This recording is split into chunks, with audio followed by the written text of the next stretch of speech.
All right, guys, you're going to have to bear with me on this one. It is weird. This is a weird one. Let me get settled here. You're going to, I don't know. It's more of a demonstration than anything else. And it all has to do with this stuff. I was in a brick and mortar magic shop that I know of. I always like to go in these places whenever I see one. Nowadays, there's hardly anybody in there. So I start talking to my friend, Frank, who I know. And we started talking about magicians and coins. Bit of a coin guy, and I had lamented the fact of keeping these things clean. As a magician, you use them every day. You practice with them. They're in your pockets. They get smudged and dirty. And so I had known all about the different ways of cleaning them and keeping them straight, and it was always a pain. He steps out of the way, and behind him is a row of these unlabeled bottles. I said, "What do you got there?" He says, "That's what you need right there. It's a silver cleaner made for magicians." And I thought, wait a minute, you're crazy. I already know about Tarnex and all. He says, no. This is what you need. Take it. You won't be disappointed. Okay, fine. So I get this, and I get home, get myself a sponge here, and I took just a little bit of this because I don't know what how it's going to work. You don't want to overdo it. So I took this, worked it in nice and good, and I put this on my coins, and I went to rub them, and that's when I realized I had a problem. One of my coins was gone. Well, it couldn't be. Could it? It couldn't be. I wring out my sponge, and look, can you see that? It comes right out of the sponge that it was just soaked into. What? That doesn't seem right. How does that work? Is it because of either the size of the coin? I know it's a very porous sponge, so I don't think that has anything to do with it. But sure enough, I took this thing and rubbed it, and I could hear it for a little bit, and then I couldn't hear it. And look, once again, just like that, squeezy, squeezy, squeezy, squeezy, the coin was in the sponge. I had never seen anything like that before in my life.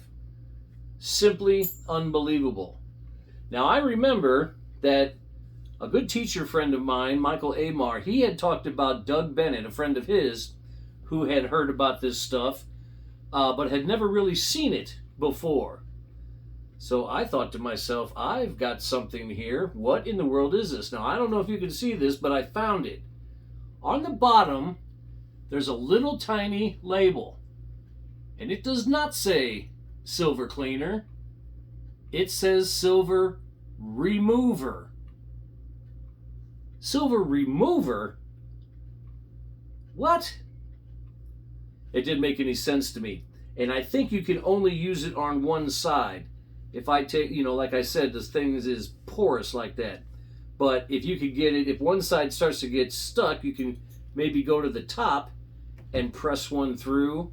In fact, press it right through the sponge. Unbelievable. I took this again. Wait a minute. You're telling me I can work that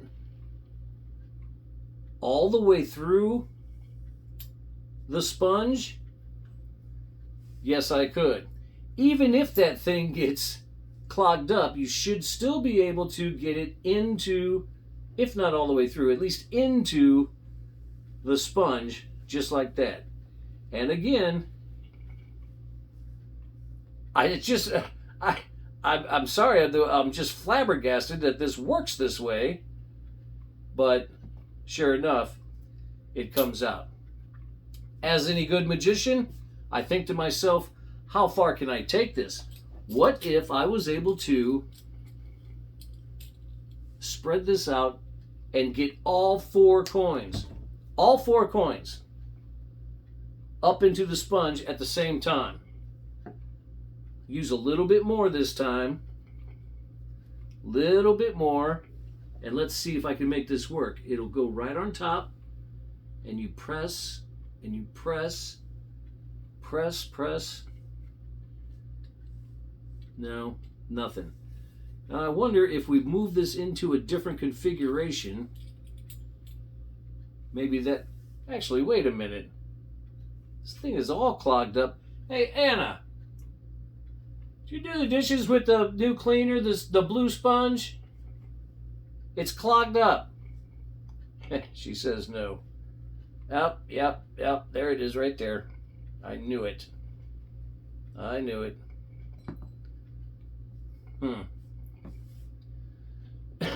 Wife. Anyway, there's a lesson.